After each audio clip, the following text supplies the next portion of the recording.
Alright, here's another ballistic test between the 9mm and the 38 special+P. What I want to do today is I want to compare the lowest end 9mm cartridge that I have for foot-pounds energy, which is the Federal Hydra 124 grain, versus the highest energy 38 special+P cartridge I have, which is the 90 grain plus P Superevil. And I did a poll on this. I asked people what they want to see. And they basically said, well, they'd rather see me use the buffalo bore because I think penetration will be a little bit better. But this right here is just for fun. That's why I wanted to do this test. A lot of times you see people comparing cartridges, and they'll put 9mm as the highest cartridge they ever see in their life, and they'll use the worst possible other cartridges to test something like 38 Special, 45 Auto, and so on. And what I want to do today is the opposite of that. I'm going to use the absolute most powerful 38 Special cartridge I have versus the least powerful 9mm. And the reason why I picked these, not just because they have the highest energy, but because they're also both within SAMI specifications. So the Superevil is no more than 20,000 psi pressure, as where the 9mm can go up to 35,000 psi pressure. So what we have here is a little bit of example of some internal ballistics that's kind of interesting, because to get that kind of power on a 38 Special, what you have to do basically is put a very light bullet in there to give a little bit more case capacity. And with enough tweaking of powders and enough case capacity, you can keep it at 20,000 psi and still have massive amount of foot-pounds energy power. As far as the 9mm, it's a very high pressure cartridge, but you're limited in how much gunpowder you're going to put in there. So through my Juggernaut box, I have 6 water jugs and a blanket backstop. And as always, I have 1 3/4 inches of bologna covered by 4 layers of denim, followed by 3 1/8" particle board to simulate sternum, and then the water jugs will be everything else in the human body simulation, organs, etc. So we're going to see if we use the best 38 Special versus the worst 9mm, which one will perform better. So let's get started with the test. Alright, let's test the Hydra shock for velocity. I also have a target behind it to get kind of a rough idea of the accuracy from 5 yards. So let's see what we get with the 124 grain Hydra shock.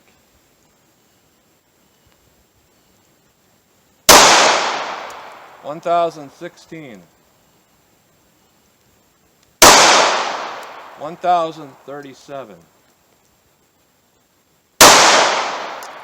1,036, 1,015, and 1,001. Now let's see how the Superevil 38 special+P compares in velocity, energy, and accuracy. Right, here's the Superevil 90 grain. Let's see what kind of velocity, energy, and accuracy we get from 5 yards.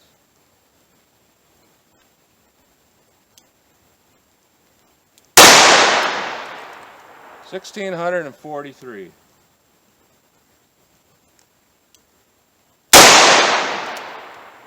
$1,674. $1,622. 1668, 1655, and with that 90 grain bullet, the recoil in this is much less than a 357 Magnum. Not a lot more than that 9mm, because this frame is a lot heavier. Certainly more, but in this gun it's really not bad at all. So let's see what it does in the ballistics test. I'm going to run the Superevil first because I think it'll penetrate less. And I'll have to use less water jugs to get an idea. But let's see what it does to the bologna through 4 layers of denim. Alright, let's see how the Superevil does through the bologna, particle board, denim into the water jugs.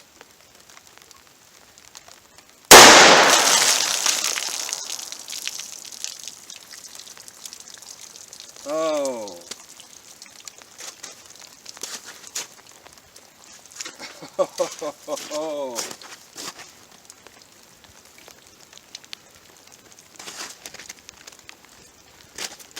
There's bologna every square inch, around 10 feet. This is what's left of the pack of it. There's not much there. Let's see how many water jugs it went into. Broke through 3 or 4 layers of duct tape.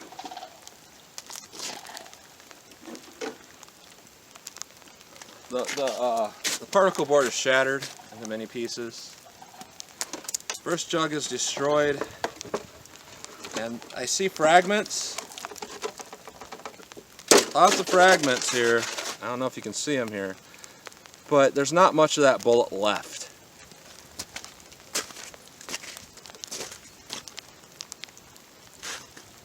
Jug 2 has a little tiny crack in it, but it did not penetrate into jug 2.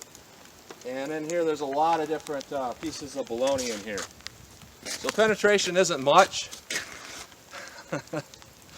but that's some serious foot-pounds energy and explosion on that bologna. Let's see how the 9mm compares. All right, let's try the 9mm Hydra shock through 4 layers of denim, 1 3/4 inches of bologna, 3/8 inch power cord, and into water jug. See what we get.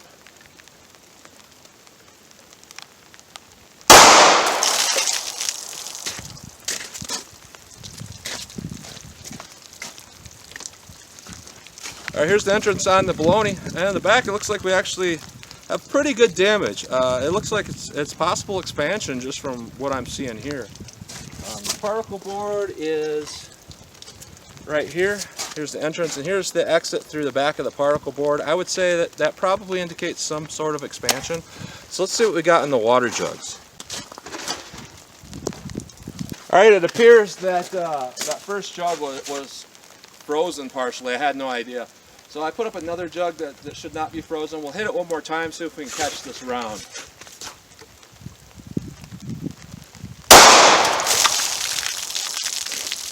We know what it did to the bologna pack.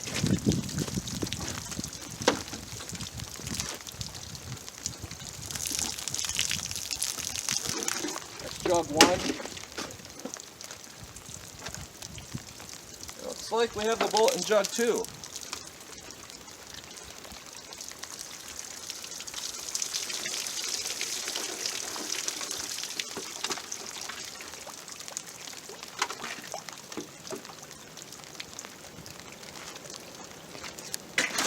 This is all I'm getting for the Hydra shot.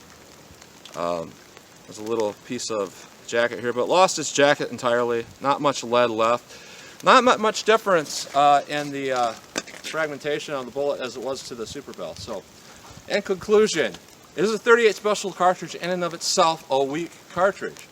And the answer is no, it's not. It's not weak whatsoever. However, most manufacturing companies for ammunition, what they do is they will load 38 special with the same powder charge as what they load the 9mm with, but because the case is longer, it reduces the pressure down to 20,000 or less for +P, or 18 or 17,000 or less for standard pressure, which significantly reduces the power. And because that's what a lot of people expect out of the 38 special, that's the way that most of them are loaded.